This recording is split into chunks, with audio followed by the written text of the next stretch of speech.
فَهُوَ فِي عِيشَةٍ رَاضِيَةٍ, اللہ کہتے ہیں وہ ایسے عیش میں ہوگا کہ وہ زندگی اس سے خوش ہوگی.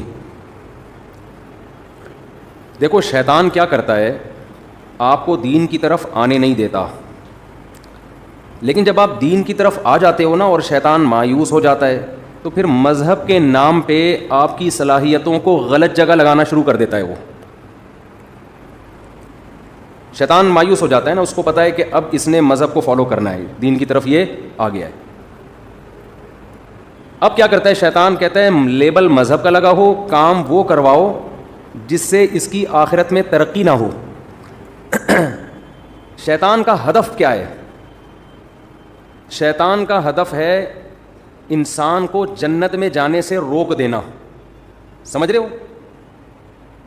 یہ اس کا ٹارگٹ ہے. شیطان کا جو پلاننگ کرتا ہے نا, وہ ہماری طرح بیوقوف نہیں ہے کہ ہمیں منزل کا پتہ ہی نہیں ہے اور پلاننگ کرتے چلے جا رہے ہیں. جس آدمی کو یہی نہ پتا ہو کہ میری منزل کیا ہے, میں نے جانا کدھر ہے, تو وہ سفر کی پلاننگ کر سکتا ہے بھائی؟ کوئی بھی پلاننگ نہیں ہوگی نا. پلاننگ ہمیشہ ٹارگٹ ہوتا ہے, کوئی جس کو اچیو کرنا ہے اس کے لیے پھر دماغ لڑایا جاتا ہے, بیٹھا جاتا ہے یار اب میں نے کیا کرنا ہے. آپ کا ایک ہدف ہے, آپ نے باکسنگ کا مقابلہ جیتنا ہے, تو اس کے لیے آپ پلاننگ کرو گے, بیٹھو گے یار روزانہ ذرا میں پریکٹس کروں, مکے لگاؤں وہ بورا بھر کے, اتنے پروٹین روزانہ میں نے لینے ہیں, ایسے کرنا ہے ویسے کرنا ہے. آپ کو پتہ ہوگا نا, اس میں کنفیوژن نہیں ہوگی کہ میں نے کرنا کیا ہے. لیکن آپ کو پتہ ہی نہیں میں نے اچھا باکسر بننا ہے, میں نے اچھا باڈی بلڈر بننا ہے, میں نے اچھا تاجر بننا ہے, میں نے اچھا ڈاکٹر بننا ہے, پتہ ہی نہیں, تو پلاننگ کرو گے. اب آپ پلاننگ کر رہے ہیں نا, کوئی پوچھ رہا ہے کس چیز کی پلاننگ ہو رہی ہے, آج کاپی پینسل لے کے بیٹھے ہوئے ہو, اپنا اسکیجول لکھ رہے ہو, تو آخر تمہارے ذہن میں کیا ہے؟ کہنا ذہن میں تو کچھ بھی نہیں ہے, ویسے ہی پلاننگ کر رہا ہوں میں. تو کہے گا پہلے کھوپڑی کا علاج کراؤ, اس کے بعد جا کے پہلے تو آپ اپنے دماغ کو درست کرنے کی پلاننگ کرو.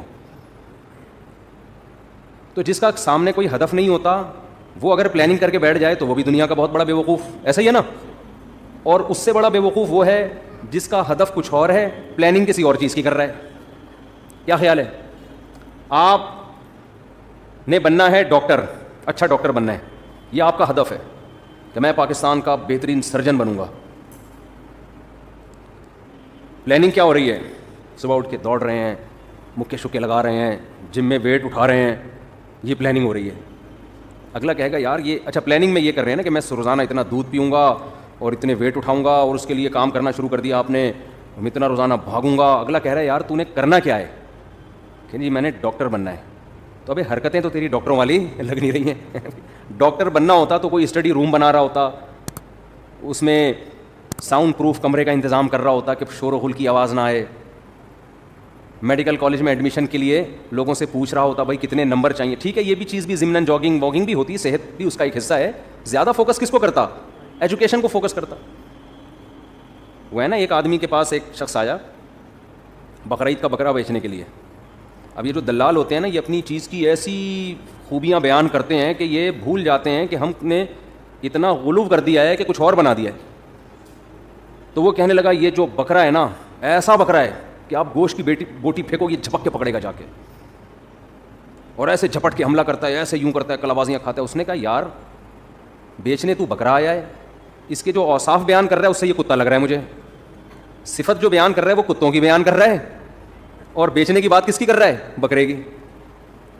اب وہ پھنس گیا بیچارہ. تو کہتا ہے اصل میں اس کا کتوں کے ساتھ اٹھنا بیٹھنا زیادہ رہا ہے, تو کچھ کوالٹیز اس میں کتوں کی بھی آ گئی ہیں. تو پلاننگ آپ کا ہدف یہ ہے کہ ڈاکٹر بننا ہے, اور پلاننگ کر رہے ہو بورا لٹکا کے اس پہ روزانہ اس کو کیا کر رہے ہو؟ مکے مار رہے ہو. ایسا ہی ہے نا. تو یہ بھی بہت بڑا بیوقوف ہے. ہماری قوم کے ساتھ تو بڑا مسئلہ یہی ہے کہ اس کو پتہ ہی نہیں ہم نے کرنا کیا ہے فیوچر میں, لیکن پلاننگ سارے کر رہے ہوں گے. صبح سے دیکھو ایسے سارے افلاطون بنے ہوئے ہوں گے نا بیٹھ کے, آج یہ کرنا ہے آج وہ کرنا ہے. کیوں کرنا ہے بھائی تو نے یہ آج کیا تیرا ہدف کیا ہے؟ ہدف کا کسی کو پتہ ہی نہیں ہے.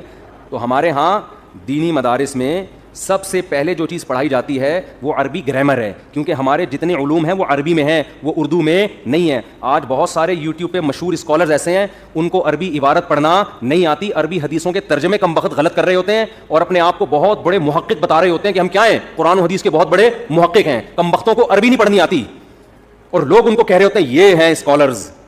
آپ ایک ڈاکٹر جس کو میڈیکل سائنس کی انگلش کتابیں پڑھنی نہ آتی ہیں وہ ڈاکٹر بن سکتا ہے؟ میڈیکل سائنس کا علم انگلش اردو میں تھوڑی انگلش میں ہے نا, اس کمبخت کو انگلش ہی نہیں آتی, وہ کیسے ڈاکٹر بنے گا؟ دیکھو انگلش بولنا الگ چیز ہے, اسپیکنگ پاور تو جب تک گوروں میں نہیں رہو گے نہیں آئے گی, بولو گے نہیں. بہت سے علماء کو عربی بول نہیں سکتے ہیں وہ, اس لیے کہ وہ عربوں کے ماحول میں نہیں رہے, لیکن عرب کی گاڑی کتابیں قرآن و سنت کی وہ پڑھ سکتے ہیں, ان کو سمجھ میں آتی ہے. جیسے ڈاکٹر میڈیکل سائنس کی کتاب A to Z پڑھ لے گا, بول نہیں پائے گا. وہ بولنا تو ایک الگ فن ہے کسی بھی چیز کا.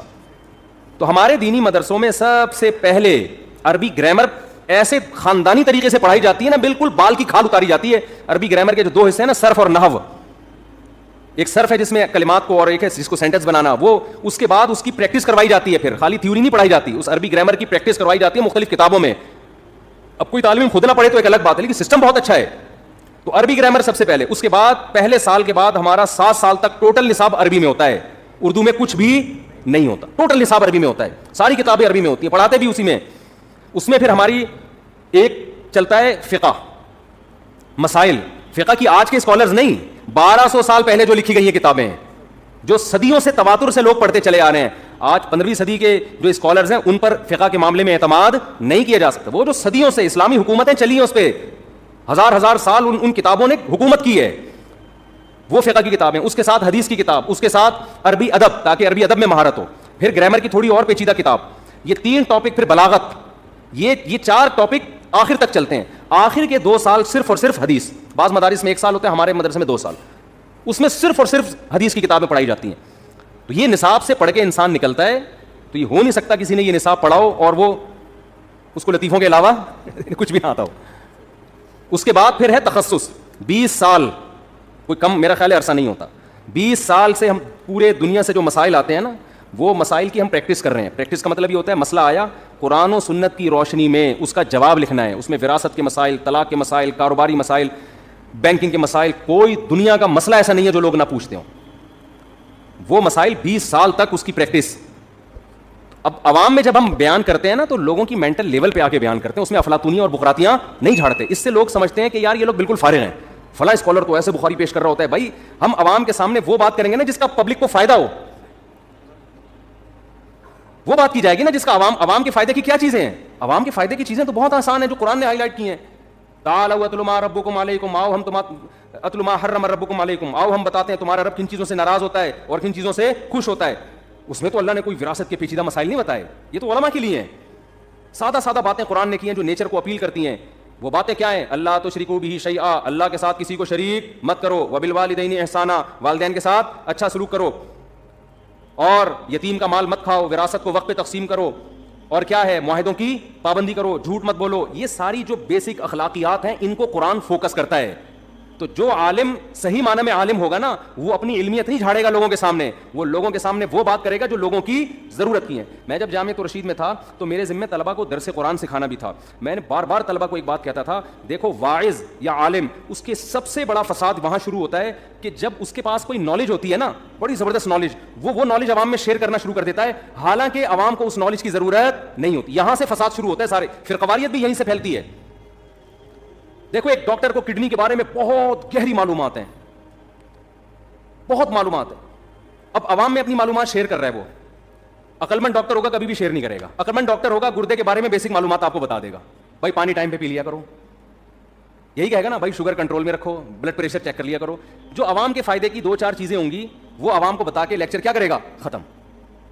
بے وقوف ڈاکٹر کیا کرے گا, کڈنی کی ڈائیگرام بنائے گا اور کڈنی میں پورا جو اس کمبخت نے 10 سال لگا کے کڈنی کو پڑھا ہے نا, وہ آپ کو سمجھانا شروع کر دے گا. لوگ کہیں گے یار خاندانی ڈاکٹر ہے. ابے تجھے کیا فائدہ ہوا اس خاندانی ڈاکٹر کا, نہ تجھے وہ تفصیل یاد رہے گی. تیرے فائدے کی چیز تو صرف اس میں اتنی ہے, ڈاکٹر اتنا دور 4 کی طرح بتا دیتا, کمبختوں گردوں کا بیڑا غرق ہو رہا ہے بلڈ پریشر کی وجہ سے, شوگر کی وجہ سے, پانی کی کمی کی وجہ سے, سٹے مارنے کی وجہ سے. ٹھیک ہے, کمبختوں اس کا خیال کیا کرو, یہی ریسرچ ہے. اب عقلمند لوگ اس ڈاکٹر کو چومیں گے, ہاتھ چومیں گے, ہمارے فائدے کی چیز بتا دی. بے وقوف کہیں گے اس کمبخت کو آتا کچھ بھی نہیں. سمجھتے ہو کہ نہیں سمجھتے؟ یہی حشر علماء کے ساتھ ہو رہا ہے. کوئی افلاطونیہ بنو امیہ کی رپورٹیں پیش کرے نا آپ کے سامنے آ کے, بنو امیہ نے یہ کیا, پھر بنو عباس نے یہ کیا, پھر یہ وہ بخاری کی حدیث فلاں, اور وہ نمبر پلیٹیں لگ رہی ہیں سنیں آج کل گاڑیوں کی, اور وہ ہوگا, اور پھر ایسی جس کا عوام کو کخ بھی فائدہ نہیں ہے سوائے نفرتیں پھیلانے کے. لوگ کہیں گے یہ ہے کیا خاندانی ریسرچر, یہ ہے بہترین ریسرچ کرنے والا. اس ریسرچ کا پبلک کو 5 روپے کا بھی فائدہ نہیں ہے. اور علماء کے پاس اس ریسرچ کے جواب بھی ہوتے ہیں, لیکن علماء کو پتا ہے اگر جواب دیا, پھر جواب, پھر یہاں سے جواب, پھر وہاں سے جواب, وہی ہوگا جو اگلا چاہ رہا ہے. عوام ایک غیر ضروری بحث میں کیا ہوگی؟ الجھ جائے گی. تو جس نے الحم سے لے کے والناس تک قرآن پڑھا ہے نا, قرآن کو سمجھتا ہے. کہتے ہیں قرآن نے جن چیزوں کو زیادہ فوکس کیا ہے انہی چیزوں کو ہائی لائٹ کرو. تو قرآن تو اس چیز کو فوکس کر رہا ہے جو میں بھی آپ کے سامنے آیتیں پڑھ رہا ہوں. انی ظننت انی ملاق حسابیہ, انسان کہے گا مجھے پتا تھا میرے اعمال کا بدلہ مجھے ملنے والا ہے. تو اب وہ اعمال کیا ہیں؟ وہ اعمال وہ ہیں جو قرآن اہل جنت کے اعمال بیان کرتا ہے. وہ اہل جنت کے اعمال کیا ہے؟ یصلون ما امر اللہ بہ ان یوصل, جس رشتہ داری کو اللہ نے جوڑنے کا حکم دیا یہ اس رشتے کو توڑتے نہیں ہیں, یہ اہل جنت ہیں. تو ہمارا ہدف جنت ہے یا اس کے علاوہ کچھ اور ہے؟ تو میں جو بیان لے کے چلا تھا نا کہ دین پر آنے کے بعد اول تو شیطان آنے نہیں دیتا, جب انسان دین پر آ گیا تو اصل ہدف سے کیا کر دیتا ہے؟ ہمارا اصل ہدف ہے جنت. تو ہم نے جنت میں جانے کے لیے وہ صفات پیدا کرنی ہے جو اللہ نے اہل جنت کی بتائی ہیں. ان اہل جنت کی صفات میں کہیں بھی نہیں ہے کہ ان کو بنو امیہ کے بارے میں پوری رپورٹیں معلوم ہیں, ان کو بنو عباس اور ایک ایک رپورٹ ان کو معلوم ہے, نمبر پلیٹیں لگا رہے ہیں بنو امیہ کے بارے میں, یہ کہیں بھی نہیں ہے. ٹھیک ہے کبھی کبھار یہ ٹاپک بھی صحیح ہے ایک معلوماتی پروگرام کے طور پر, لیکن پوری قوم کو ایک چیز پہ دھکیل دینا, بھائی قوم کے یہ مسائل نہیں ہیں, قوم کے مسائل کچھ اور ہیں جو قرآن ہائی لائٹ کر رہا ہے. آپ بعض لوگوں کی تقریریں سنیں, صبح و شام وہ اہل بیت کے فضائل بیان کرتے ہیں. بہت اچھی بات ہے, اہل بیت سے محبت ہمارے ایمان کا جزو ہے, بالکل ہمارے ایمان کا جزو ہے. لیکن قرآن جو نازل ہوا یا پیغمبر صلی اللہ علیہ وسلم جو دنیا میں آئے, ان کا ہدف اہل بیت کی محبت لوگوں کے دلوں میں ڈالنا نہیں ہے. یہ بھی ایک حصہ ہے, ہمارے ایمان کا حصہ ہے, ہم مانتے ہیں. ان کا ہدف کیا ہے؟ قوم کی اخلاقی تربیت. جو پیغمبروں نے مارے کھائی ہیں سود چھڑوانے کے لیے, زنا چھڑوانے کے لیے, شرک چھڑوانے کے لیے, قطع رحمی, صحابہ میں یہی تو اوصاف پیدا ہوئے تھے. قرآن کیا کہہ رہا ہے کہ وہ لوگ جو ایک دوسرے کے خون کے پیاسے تھے, الف بین قلوبہم, ان کے دلوں کو ہم نے کیا کیا؟ جوڑ دیا آپس میں. تو اس لیے میں آپ سے بار بار کہہ رہا ہوں جب دین کی طرف آؤ نا تو اپنا ہدف متعین کرو, ہمارا ٹارگٹ ہے کیا, ورنہ شیطان آپ کو دائیں بائیں غیر ضروری بحثوں میں لے جائے. پنجاب کے ایک بہت بڑے عالم تھے, یہ تقریباً 15-16 سال پرانی بات ہے. بڑی اللہ نے استعداد دی, صلاحیت دی, یونیورسٹی کالج چھوڑ کر انہوں نے علم دین حاصل کیا, بڑا زبردست خاندانی عالم بنے. وہاں لوگوں نے بتایا, میں بڑی توقع تھی کہ یار یہ تو ایک تہلکہ مچا دے گا. وہ کیا ہوا, ان کا کسی سے یزید پہ مناظرہ ہو گیا کہ یزید جنتی ہے کہ جہنمی ہے. اس مناظرے کو ایسا انا کا مسئلہ بنایا نا کہ اب مجھے وہاں لوگوں نے بتایا کہ اب محترم کی پوری, وہ یزید کو جنتی کہتے تھے, میجورٹی جہنمی کہتی ہے, انہوں نے اب پوری صلاحیتیں کھپا دیں یزید کو جنتی ثابت کرنے میں, اور اس کے بہترین مناظر بن گئے وہ. ابے بھائی آپ ادھر نہ جائیں جہاں آپ کو قوم لے کے جا رہی ہے. پوری زندگی کا حاصل آپ نے اگر یہ نکال لیا کہ یزید کو جنتی ثابت کر دیا, تو یار آپ نے 8 سال مدرسے میں اس لیے ٹائم ویسٹ کیا ہے, آپ کے اوپر لوگوں کی زکاتیں خرچ ہوئی ہیں, صدقے خرچ ہوئے ہیں آپ کے اوپر لوگوں کے. کیا یزید کو جنتی ایک شخصیت ہے, اس کی اتنی ویلیو کی دے رہے ہو اس کو آپ؟ ایک تاریخی حیثیت ہے. آپ اپنا ایک بیان ریکارڈ کروا دیتے میری رائے ہے اور اس کے جواب میں, اس کے بعد بھاڑ میں جائے یار, کوئی اور کام کرو بیٹھ کے, کسی کو اتفاق ہے ٹھیک ہے, نہیں ہے تو بھاڑ میں جائے جو مرضی کرنا کرے, یہ ہونا چاہیے نا. لیکن چونکہ عوام میں یہ موضوع چھڑ گیا ہے, اب عوام کو چسکے لینے کا شوق. اب آپ نے یزید کو لعنتی ہونا ثابت کیا, لوگ جوش میں رو رہے ہیں, یزید لعنتی لعنت اللہ علیہ. لوگ جوش میں آ کے لیٹ گئے اور خطیب کو کندھوں پہ اٹھا لیا, یزید کو اس نے آج لعنتی اور جہنمی ثابت کر دیا. پبلک میں تو خوش ہو جاؤ گے میرے بھائی, اور کسی نے جنتی ثابت کرنے پہ پورا زور لگا دیا. یہ جتنے بڑے بڑے علماء, مفتی تقی عثمانی صاحب جیسے, آپ ان کی اسٹیٹمنٹ دیکھیں مختصر ہوتی ہے. چاہے یزید کے بارے میں رپورٹ پیش کریں گے نا, 2 جملے رپورٹ پیش کر کے آگے نکل گئے, اپنی صلاحیتیں کسی اور کام میں لگا رہے ہیں. ان کا بیان, مفتی تقی صاحب جیسا دنیا میں شاید کوئی عالم ہو, دنیا میں, پاکستان لیول پہ بات نہیں کر رہا, لیکن آپ ان کا بیان سنیں ایسا لگتا ہے شاید یہ عالم بھی نہیں ہے. وہ آدمی کہتا ہے یار یہ تو وہ باتیں کر رہے ہیں جو تبلیغ والے بھی وہی 6 نمبر میں وہی باتیں کر رہے ہوتے ہیں. ماں باپ کا احترام, علماء کا, ایسے ہی کرتے ہیں نا مفتی تقی صاحب, علماء کا احترام کرو, ماں باپ کا احترام کرو, نماز ٹائم پہ پڑھا کرو, یہ والے تسبیح صبح پڑھ لیا کرو. بیان ان کا ایسے ہوتا ہے. آدمی کہتا ہے یار ہم نے تو سنا تھا یہ ملیشیا ان کو بلاتا ہے اپنی میٹنگ میں, سعودی عرب میں حرمین کے علماء ان کے درس میں بیٹھتے تھے, 6 نمبر سننے کے لیے بیٹھتے ہیں. وہ بھائی جب ان کی علمی مجلسیں ہوتی ہیں نا علماء کے ساتھ, پھر یہ والا اسٹائل نہیں ہوتا. پھر وہ عربی میں حوالے نہیں, دھڑا دھڑ عربی میں حدیثیں پڑھ پڑھ کے سنا رہے ہوتے ہیں. آج ان پر بھی لوگ الزام لگا رہے ہیں ان کو حدیثیں نہیں آتی. اگر مفتی تقی صاحب کو بھی حدیث نہیں آتی نا میرے بھائی, پھر شاید دنیا میں کسی کو بھی نہیں آتی. ان کی حدیث کی تکمیلۃ فتح الملہم ان کی صحیح ہے مسلم کی عربی شرح ہے, اٹھا کے دیکھو دماغ کی چولہے ہل جائیں گی آپ کی. صحیح ہے مسلم کی عربی میں انہوں نے شرح لکھی ہے تکمیلۃ فتح الملہم, تکمیلۃ فتح الملہم. فتح الملہم تھی علامہ شبیر احمد عثمانی کی, ان کے انتقال ہو گیا تو پھر انہوں نے مکمل کی اس کو. تو وہ عربی میں صحیح مسلم کی بہترین شرح ہے.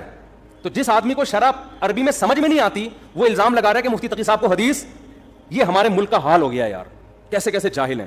تو مفتی تقی عثمانی صاحب جو عوام کے سامنے زیادہ علمیت نہیں جھاڑتے نا, اس لیے کہ وہ صحیح عالم ہیں, ان کو پتا ہے کہ عوام کے ٹاپک یہ نہیں ہے کہ میں یہاں بیٹھ کے پیچیدہ. جب ان کی آپ علمی مجالس میں جاؤ گے, علمی محفلوں میں, ہم تو گئے ہیں نا, مجلس تحقیقات جب ہوتی ہیں, پھر اس میں انسان کا پتہ چلتا ہے وہ علماء کے سامنے, علماء کے مینٹل لیول پہ آ کے بات کرتے ہیں, عوام کے سامنے عوام کے لیول پہ آ کے بات کرتے ہیں. تو ہم بھی جو لطیفے سنا رہے ہیں نا، اس کا مطلب یہ نہیں کہ ہمیں قرآن و سنت کا پتہ ہی نہیں. میں یہ نہیں کہہ رہا ہوں کوئی بہت بڑے عالم ہیں، اتنے خالی بھی نہیں اتنے پبلک سمجھ رہی ہے، بس یہ بتانا مقصد ہے.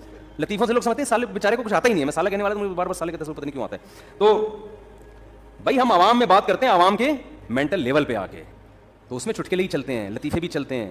تو ذہنی تفریح کے لیے پھر آدمی کا اپنا مزاج بھی ہوتا ہے نا.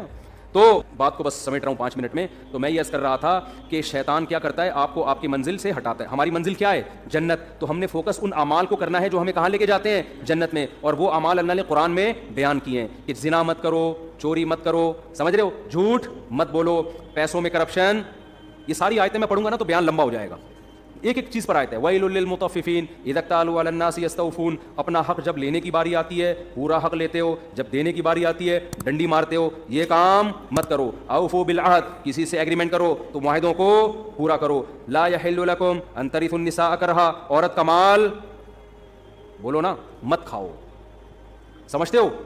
بہت ساری اس طرح کی. اس میں کسی کا اختلاف نہیں ہے، کوئی حنفی کا، شافعی کا، کوئی اہل حدیث کا، کوئی دیوبندی بریلوی، اس پہ سب متفق ہیں. لیکن ان چیزوں پہ بحث نہیں ہوتی. ہماری بحث شروع کہاں سے ہوتی ہے؟ ان موضوعات سے شروع ہوتی ہے جو قرآن نے بیان نہیں کیے. کیوں شروع ہوتی ہے؟ اپنی علمیت کو جھاڑنے کے لیے کہ مجھے یہ بھی آتا ہے، مجھے رفع الیدین کی حدیثوں کا سارا پتہ ہے، مجھے امام کے پیچھے فاتحہ والی حدیث حوالوں کے ساتھ یاد ہے. کوئی مولوی لے آؤ میرے سامنے جس کو پتہ ہو. یہاں سے شروع ہوتی ہے ہماری تقریر. سمجھ رہے ہو نا؟ ابے عوام کو اس کا کیا فائدہ؟ یہ تو صحابہ میں اختلافی مسئلہ تھا. ہمارے حضرت سے کسی نے فون کر کے پوچھا کہ وہ فلاں کہتے ہیں امام کے پیچھے فاتحہ اگر نہیں پڑھتے نماز نہیں ہوتی. تو حضرت کا اس پہ رسالہ ہے اصل فتاوی میں عربی میں کہ امام کے پیچھے فاتحہ فقہ حنفی میں جائز نہیں ہے. اس کے دلائل عربی میں رسالہ ہے. تحقیق کتنی تھی، لیکن حضرت نے فون پہ وہ تحقیق نہیں جھاڑی. حضرت نے ان سے کہا کہ جو آپ کو اس بحث میں الجھا رہا ہے نا، کہہ رہا ہے امام کے پیچھے فاتحہ نہیں پڑھو گے تو نماز نہیں ہوتی، اس سے کہو کہ کیا صحابہ میں بعض ایسے تھے جو فاتحہ پڑھنے کے قائل نہیں تھے؟ تو وہ یقیناً ایسے صحابہ تھے. تو کہا ان کی ہو جاتی تھی، جب ان کی ہو جاتی تھی ہماری بھی ہو جاتی ہوگی. ٹھیک ہے نا؟ مختصر جواب دیا کہ بھائی کوئی اور کام میں لگا اپنے آپ کو. کیونکہ حضرت اس کو وہ رسالے میں الجھا دیتے، پھر وہاں سے جواب، پھر یہاں سے جواب، اور پھر وہ جب مرنے سے پہلے بہت بڑا امام کے پیچھے فاتحہ والے مسئلے میں PhD کر کے جاتا اور ساری زندگی علماء کو برا بلا کہنے میں. ابے ان کو کیا پتا، یا تو اہل حدیث کی مخالفت میں زندگی کھپا دیتا یا حنفیوں کی مخالفت میں. صحابہ کرام میں فاتحہ پڑھنے والے بھی تھے اور نہیں پڑھنے والے بھی، لیکن ان بحثوں کو انہوں نے موضوع نہیں بنایا. جس کے پاس جو حدیث پہنچی عمل کر رہا ہے اس پہ. انہوں نے موضوع کس کو بنایا؟ روم اور فارس کو. لڑنا ہے بھائی، جہاد کرنا ہے. سلطنت بڑی بڑی جو سلطنتیں ہزار سال سے ان کے اکھاڑ کے پھینک دیا انہوں نے، اکھاڑ کے وہاں جا کے اسلام قائم کیا. پھر کوئی زور سے آمین کہہ رہا ہے، کوئی کیا کہہ رہا ہے، آہستہ آمین. اگلے کی واٹ لگا دی اگلے کی کیا لگا دی؟ ایسی کی بت پرستی ختم کر دی. محمود غزنوی نے سومنات کے مندر توڑ دیا نا. حنفی تھا محمود غزنوی، تو اس کو شافیوں سے بھی کوئی مسئلہ نہیں تھا، کیونکہ ہندوستان میں کیرلا میں شافی بھی بہت تھے. انہوں نے بھی محمود غزنوی کا ساتھ دیا ہوگا. انہوں نے کہا بھائی بت پرستی کے سب خلاف ہیں، کوئی بات نہیں یار، فاتحہ پڑھ رہا ہے نہیں پڑھ رہا، یوں کر رہا ہے نہیں کر رہا تو اللہ کی عبادت ہے نا، تو اس سے کیا ہو جاتا ہے، یوں کر لیا یوں نہیں کیا. آپ نے ایسے ایشوز بنا دیے قوم میں، اور لوگ پھر انہی لوگوں کو بہت بڑا اسکالر سمجھ رہے ہیں، حالانکہ یہ اندر سے کیا ہوتے ہیں، کھوکھلے. جس کے پاس علم میں مضبوطی ہوگی وہ کبھی بھی ان مسائل میں قوم کو الجھانے کی کوشش نہیں کرے گا. اس کو پتہ ہے قرآن کے اصل موضوعات یہ ہیں نہیں. تو میں عرض کر رہا تھا کہ ہمارا ہدف کیا ہونا چاہیے؟ جنت. شیطان کا ہدف کیا ہے؟ میں کہہ رہا تھا شیطان اپنے ویژن میں اور اپنے ٹارگٹ میں کلیئر ہے، ہم کلیئر نہیں ہیں. تبھی شیطان کی پلاننگ بڑی جاندار ہوتی ہے. ہماری پلاننگ جاندار اس لیے نہیں، پتہ نہیں ہوتا جانا کہاں ہے ہم نے، ڈاکٹر بننا ہے کہ باکسر بننا ہے، یزید پہ PhD کرنی ہے، بنو امیہ پہ PhD کرنی ہے. ہمارا ہدف ہی کلیئر نہیں ہے. شیطان کا ہدف کلیئر ہے. شیطان کہتا ہے تو بنو امیہ پہ PhD کر نہ کر، میں تجھے ان اعمال سے روکوں گا جو تجھے جنت میں لے جانے سے روکیں گے. کیوں کرتا ہے یہ؟ بس یہ بات اس لیے کرتا ہے کہ شیطان کو ہم سے بغض اس لیے ہے کہ اللہ نے شیطان کو جنت سے نکال دیا تھا، اور آدم کو کہاں لے گیا تھا؟ اللہ جنت میں. تو اس کا پڈا ہم سے بنو امیہ کا نہیں ہے. صحیح ہے نا؟ امام کے پیچھے فاتحہ والا نہیں ہے، رفع الیدین والا نہیں ہے. شیطان کا پھڈا ہم سے یہ ہے کہ اس کمبخت انسان کی وجہ سے میں اللہ کے دربار سے نکلا ہوں، یہ PhD کر لے یزید کے معاملے میں، یہ کمبخت جنت میں نہ جائے، ہر اس عمل سے اس کو روک دوں جو اس کو جنت میں لے جائے گا. تو وہ عمل وہی ہے جو میں نے آپ کے سامنے بیان کی، جن کو الحمد سے لے کے والناس تک قرآن ڈیفائن کرتا ہے. تو وہی جنت کا اللہ قرآن میں تذکرہ کر رہا ہے کہ انسان کہے گا، جس کو اعمال نامہ دائیں ہاتھ میں دیا جائے گا، وہ کہے گا مجھے یقین تھا کہ ایک دن میرے اعمال سے ملاقات ہونے والی ہے، لہذا میں نے پہلے سے وہ اعمال اختیار کر لیے جو اللہ نے قرآن میں بتائے تھے. میں نے وہ اعمال کو فوکس کر کے پہلے سے رکھا ہوا تھا. اور بہت سے ایسے ہوں گے، ابے یار ہم جنت پہ ایمان بھی لے کر آئے اور ہمیں یقین بھی تھا جنت بھی برحق ہے، جہنم بھی برحق ہے، لیکن ہم نے جو اعمال فوکس کیے اس کی وجہ سے دنیا میں تو ہم بہت بڑے چیمپئن بن گئے، لیکن قبر میں ہمیں اس کا کخ بھی فائدہ نہیں ہو رہا. کیونکہ اللہ تو کہے گا میں نے یہ علامتیں بیان کی تھیں اہل جنت کی، یہ والی تم میں کیا ہیں؟ شارٹ. اہل جنت راتوں کو اٹھ کے تہجد پڑھتے ہیں، اہل جنت رشتہ داری جوڑتے ہیں، ان غریبوں کو مال کھلاتے رہتے ہیں، بہت ساری جو بھی اس پہ ٹاپک تو بڑا لمبا ہو جائے گا. تو وہ والی تمہارے اندر کوئی بھی نہیں. تمہارے اندر یہ ہے کہ فلاں نے یہ کر دیا، فلاں نے یہ کر دیا، ڈمکانا نے یہ کر دیا، تو فلاں نے یہ کر دیا، نمبر پلیٹ ٹھیک ہے نا. اور ان سب باتوں کے جواب ہیں، سب کے پاس جواب ہیں. لوگ کہتے ہیں نا جواب نہیں ہے، جواب ہیں، دے دیے علماء نے، آپ یوٹیوب پہ سرچ کریں. تو ہم چاہتے ہیں کہ ان چیزوں سے لوگ نکلیں، لوگ کسی اور چیز کو فوکس کریں. اور جب آپ میں ضد ختم ہو جائے گی نا، پھر دلیل سے جواب بھی آپ کو سمجھ میں آئے گا. ابھی تو ضد کا مسئلہ بنا ہوا ہے. جب انسان کسی چیز کو انا کا مسئلہ بنا لیتا ہے، آپ دلائل کے انبار لگا دیں، وہ کبھی بھی ان دلائل کو ماننے کے لیے تیار نہیں ہوتا. ایک نئی بحث چھڑتی ہے. ایسے موضوعات کو کیا ہوتا ہے، ٹھنڈا ہونے دو. جب نیوٹرل ہو جاتے ہیں نا لوگ، پھر آپ آرام سے ایک بات سمجھاتے ہو، لوگوں کی سمجھ میں وہ بات آتی ہے. ابھی تو انا کے مسئلے بنے ہوئے ہیں یہ.